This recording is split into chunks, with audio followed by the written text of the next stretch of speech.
இப்போ தமிழ்நாடு முக்கியமான பல விஷயத்தில் டாப்பில் இருக்குது. அதை ஒருத்தர் ரொம்ப பெருமையாக பேசியிருக்கார்.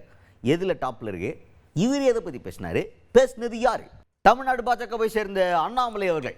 எஸ், தமிழ்நாட்டில் பெண்களுக்கான கல்வி அப்படிங்கிறது ரொம்ப சூப்பராக இருக்குது அப்படின்னு பேசியிருக்கார். அது உண்மைதான். ஏன்னா நமக்கு பசங்களை படிக்க வைக்கிறத விட பொண்ணுங்களை படிக்க வைக்கிறது அப்படின்றதுல இன்ட்ரெஸ்ட் இப்போது அதிகமாக இருக்குது பெற்றவங்களையே. அந்த மைண்ட் செட்டை திட்டங்கள் மூலமாகவும் அதற்கான வழிவகை செய்கிறது மூலமாகவும் கவர்மெண்ட் என்ஷோர் பண்ணிகிட்ருக்கு. எந்த கவர்மெண்ட்டாக இருந்தாலும், டிஎம்கேவாக இருக்கட்டும், ஏடிஎம்கேவாக இருக்கட்டும், யார் ஆட்சிக்கு வந்தாலும் பெண்களுக்கான கல்வியை கொடுக்கணும் அப்படிங்கிறதுல அவங்க ரொம்ப மும்முரமாக பல திட்டங்களை கொண்டு வந்துட்டுருக்கிறாங்க. முக்கியமாக ஸ்கூலிங் முடிக்கிறது மட்டும் கிடையாது, ஹையர் எஜுகேஷனுக்கு போகிற பெண்களுடைய எண்ணிக்கை அப்படின்னு பார்த்தா இந்தியாவை பொறுத்த வரைக்கும் தமிழ்நாட்டில் அதிக பர்சன்ட் நம்ம தான் டாப்பில் இருக்கோம். இந்த மாதிரி பெண்களுக்கு எப்பவுமே முக்கியத்துவம் கொடுக்குற ஒரு மாநிலமாக தமிழ்நாடு திகழ்ந்துட்டுருக்கு. இதை பற்றி பெருமிதமாகவும் பேசியிருக்காரு அண்ணாமலை அவர்கள்.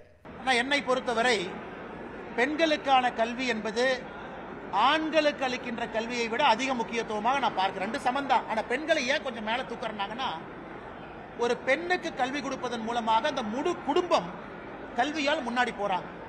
அதனால தான் மிக அதிக முக்கியத்துவம் நம்ம பெண்களுக்கு கொடுக்குறோம். தமிழகத்தை பொறுத்தவரை நம்ம பாராட்டணும்.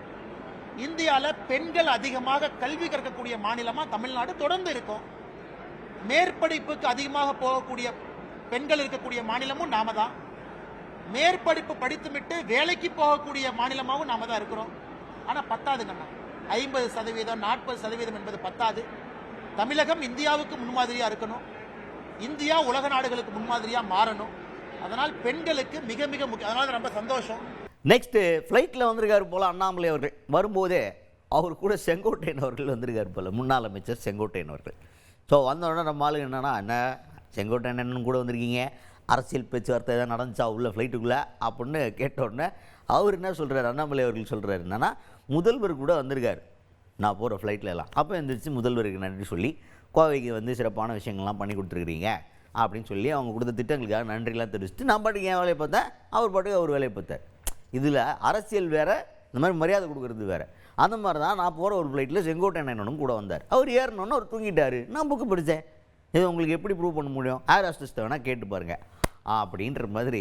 இதுக்கு பின்னாடி அரசியல் ஒன்றும் இல்லை, அரசியல்லாம் எதுவும் கிடையாது. சாதாரணமாக அவரும் அதே ஃப்ளைட்டில் பயணம் பண்ணாரே தவிர இதுக்கு பின்னாடி எந்த ஒரு பேச்சுவார்த்தையும் கிடையாது, அரசியலும் கிடையாது அப்படின்னு தெளிவுபடுத்தியிருக்காரு அண்ணாமலை அவர்கள். போன முறை இங்கிருந்து போகும்போது சிஎம் அவங்க வந்தாங்க. சிஎம் அவங்க நம்முடைய கோயம்புத்தூருக்கு வந்திருக்கிறாங்க. அவர் விமானத்துக்குள்ளே வந்த பிறகு எந்திரிச்சு அவருக்கு மரியாதை செலுத்தி கோயம்புத்தூரில் அந்த திட்டங்களை எல்லாம் கொடுத்ததற்காக நன்றியும் தெரிவித்து தான் என்னோட இருக்கையில் போய் அமர்ந்தங்கன்னா. ஏன்னா நம்ம முதலமைச்சர் வந்திருக்கிறாங்க, அது வேறு. அரசியல் வேறு, அது வேறு. அதே போல் நாம் விமானத்தில் போகும்பொழுது, ட்ரெயினில் போகும்போது, பஸ்ஸில் போகும்போது வர்றாங்க. இன்னைக்கு அண்ணன் செங்கோட்டையன் அவர்கள் பக்கத்தில் வந்தாங்க. ஃப்ளைட்டு ஏறினோடனே அவரு தூங்கிட்டாரு. நான் புத்தகம் படித்து கொண்டிருந்தேன். இதுக்கு சாட்சி ஏர் ஹோஸ்டஸ் மட்டும்தான். நான் என்ன சொன்னாலும் நீங்கள் நம்ப மாட்டீங்க. நான் புக்கு படித்து அவர் தூங்கிட்டாரு. இறங்கும் போது நல்லா இருக்கீங்களான்னு கேட்டார். இறங்கி வெளியே வந்துட்டோம். வெளியே வரும்போது நீங்கள் ஃபோட்டோ எடுத்தீங்க. ஆனால் விமானத்தில் அவர் தூங்கினது ஏர் ஹோஸ்டஸ் தாங்க நான் தெரியும். ஏன்னா அவர் சட்டப்பேரவையிலேருந்து வர்றாரு. நாங்கள் பேசவே இல்லை. நான் புத்தகம் படித்து அவர் தூங்கினாரு.